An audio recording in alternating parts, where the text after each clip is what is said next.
మంచి ఉద్యోగం ఉన్నప్పుడు రిటైర్ కావాలనుకోరు. అనుకున్న కుటుంబ సభ్యులతో ఏ శ్రమ లేకుండా జీవితాన్ని గడపాలనుకుంటారు. అందుకు భిన్నంగా ఆలోచించాలంటే కొంత కష్టమే. కానీ కృష్ణా జిల్లాకు చెందిన సాంబశివరావు అందుకు భిన్నంగా ఆలోచించారు. పదవి విరమణకు ఇంకా 10 ఏళ్ల సమయం ఉండగానే సేంద్రియ సాగు వైపు అడుగులు వేశారు. రసాయన ఎరువులు వాడకుండా ప్రకృతి సేద్యం చేస్తూ తన కుటుంబ ఆరోగ్యం కాపాడుకోవడమే కాకుండా మరికొంతమందికి రసాయన రహిత ఆహార ధాన్యాలు అందిస్తున్నారు.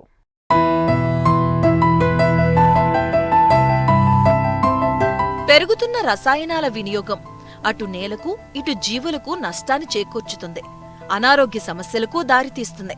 దీంతో చాలా మంది రైతులు సేంద్రియ వ్యవసాయం బాటపట్టారు.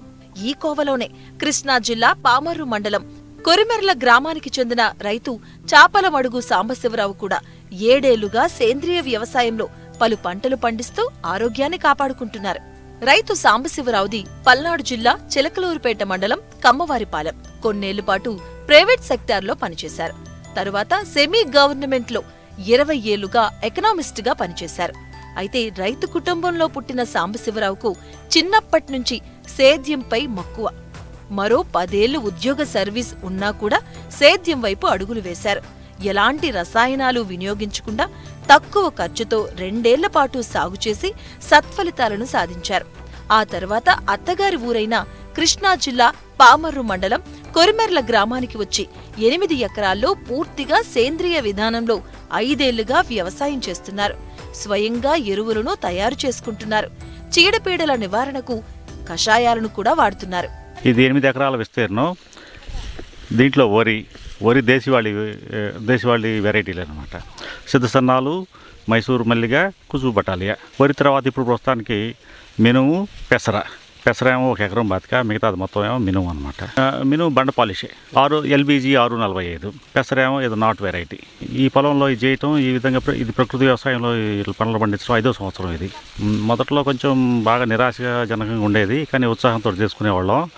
ఇది 5 సంవత్సరాల్లో భూమి మారటం వల్ల కానీ, ఇంకో మాకు అవగాహన రావటం వల్ల కానీ ఏదైనా సరే ఈల్డ్ కొంచెం పెరుగుతూ వస్తుంది. నెమ్మదిగా గ్రాడ్యువల్గా పెరిగింది. మొదట్లో 14 బస్తాలు 15 బస్తాలు అయితే గొప్పగా అనిపించింది నాకు వరిలో. ఇప్పుడేమో దాదాపు 20 బస్తాలు 21 బస్తా అక్కడికే వస్తున్నాయి. మినువులోనేమో దాదాపు 4 బస్తాలు 3.5 బస్తాలు అక్కడే ఉండం. ఈ సంవత్సరం ఏమన్నా 5 బస్తాలు అవుతాయేమో అనిపిస్తుంది అనమాట.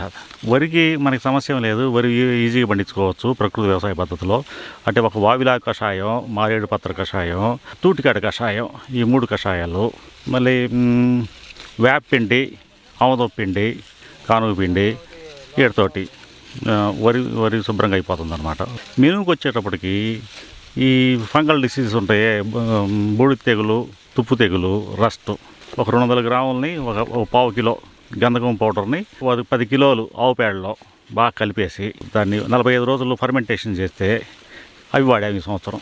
అవి చాలా వాటికి ఉపయోగకరంగా, ఆశాజనకంగా అనిపించినాయి అనమాట, పనిచేసినవి. అవి కాకుండా ఇక పురుగులు అవి వస్తుంటేనే వావిలా కషాయం ఉంది. పూతలో పురుగైనా గెబకన ఏదైనా మనకి గెబకన పూతలోకి వెళ్ళినా సరే అది కంట్రోల్ చేస్తుంది.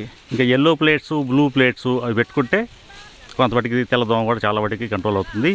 దాంతోపాటు ఉమ్మెత్త కషాయం తెల్లదోమకు చక్కగా పనిచేసింది మాకు. ఇక దశపర్ణి కషాయం ఇక జనరల్గా మేము వాడుకున్నాము. 200 లీటర్లు అది తయారు చేసుకొని దాదాపు 150 లీటర్లు అట్లా పనికి వచ్చింది.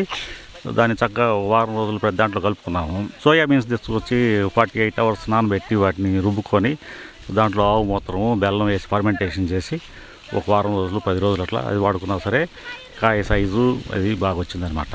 కొంచెం కాయ సైజు అది కావాలంటే దానికోసం కంకర దస్తు, పొయ్యిలో బూడిదే అవి తీసుకొచ్చి వాడామన్నమాట. అవి కూడా కొంత పనిచేసినాయి అనుకుంటున్నాము. అవి వచ్చిన తర్వాత ఈల్డ్ వచ్చిన తర్వాత చూస్తే మనకి ఏదన్నా కానీ నికరంగా చెప్పడానికి వీలు ఉంటుంది పనిచేసినాయా లేవు అనేది. కల్చర్ తయారు చేసాం. బవేరియా, బసియానా, వటిశిలంలో కానీ అవన్నీ మేము తయారు చేసి వాడాము. సొంతంగా మనం తయారు చేసుకొని మనం పండించుకొని కనుక తింటే ఇంక మన కళ్ళెమ్మట మనకు తిరుగులేదని చెప్పేసి ఈ ఆలోచనతో వచ్చామండి. సాంబశివరావు సాగు తొలుత వరితో మొదలై మెల్లగా అపరాలు, చిరుధాన్యాలకు విస్తరించింది. సేంద్రియ సాగు వల్ల నాణ్యమైన ఆహార ఉత్పత్తులు లభించి ఆరోగ్యాన్ని కాపాడుతున్నాయని సాంబశివరావు చెబుతున్నారు. అంతేకాదు వచ్చిన ధాన్యాన్ని బియ్యంగా మార్చుతున్నారు. అపరాలను పప్పుగా ఆడించి ఉత్పత్తులను సైతం మధ్యదళారీ ప్రమేయం లేకుండా నేరుగా వినియోగదారులకు అమ్ముకుంటున్నారు. అయితే సేంద్రియ వ్యవసాయం కొంత శ్రమతో కూడుకున్నదైనా ఆరోగ్యాన్ని కాపాడటంలో ఎంతగానో ఉపయోగపడుతుంది అంటున్నారు. మినుము కానీ పెసలు కానీ ఏదైనా సరే ఇక్కడ మేమే అమ్ముకోవటం అండి. మినుములు అయితేనేమో పప్పు పట్టించుకోవటం, పెసలైనా పప్పు పట్టించుకోవటం, పెసలు అయితేనేమో రా పెసలే కొనుక్కొని తీసుకెళ్తారు. మినుములు కూడా అసలు మినుము పప్పు కాకపోయినా మినుములే అడుగుతారు. కొంతమంది ఏమో గుళ్ళు అడుగుతున్నారు. కింద సంవత్సరం నేను ఈ ఖర్చులు అవన్నీ చూసుకుని 140 రూపాయలు కిలో పప్పు, మినపప్పు అట్లా ఇచ్చానండి. పెసరపప్పు అయితే నేను 170 రూపాయలు. వడ్లేమో మైసూర్ మల్లిగ సిద్ధసన్నాలు ఇప్పుడు నా దగ్గర ఉన్నాయి అన్నమాట. అవి కూడా నేను మిల్లింగ్ చేయించుకొని సొంతంగా దగ్గరుండి మిల్లులో పెట్టించుకొని 25 కేజీలు 20 కిలోలు అట్లా తయారు చేసుకొని కిలో 85 రూపాయల కాడికి అమ్ముతున్నామండి. మేము వ్యవసాయం అనేది ఇది వ్యాపారం కింద చూసుకోవట్లేదు. ఒక రూపాయి పెడితే రూపాయి మీద ఇంకెంత వస్తుందని చూసుకోవట్లేదు. మా సాటిస్ఫాక్షన్ కోసం మేము చేసుకుంటున్నాము. దాదాపు వరి కుప్పలు వచ్చే నాటికి మొన్నటికి నాకు ఒక 40,000 రూపాయలు ఎకరానికి వచ్చిందండి. కోసి కుప్పేసి నాటికి 40,000 రూపాయల దాకా వచ్చిందనమాట. ఇంక కుప్పనవచ్చడం ఇప్పుడు అదే కుప్పనవచ్చడం అంటే ఎకరానికి 7,000 రూపాయలు అంత చెబుతున్నారనమాట. మాకు బాగానే ఖర్చులు అవుతున్నాయండి. ఇదేదో చీపు తక్కువగా అయిపోద్ది అనుకోవడం కాదనమాట. మేము మెడికల్ దాంట్లో ఫర్టిలైజర్ షాప్లో ఇచ్చేది తగ్గుద్దని మనకు. ఆ వారు మాకు కలుపులు కానీ ఇంకోటి కానీ లేబర్ కాస్ట్ పెరిగిపోతుంది. తక్కువగా అవుద్దనేది మాత్రం తప్పు అనమాట. అది వ్యవసాయం చేసుకుంటాము. మధ్యలో గట్ల మీద కూరగాయలు లాంటివి, పసుపు లాంటిది, పూల మొక్కలు లాంటివి అవి పెట్టేసుకుంటున్నాం అనమాట. కొంతమటికి మాకు ఆహ్లాదకరంగా ఉంటుంది ఇది. ఇక డబ్బుల విషయంగా monetary wise we are not that good.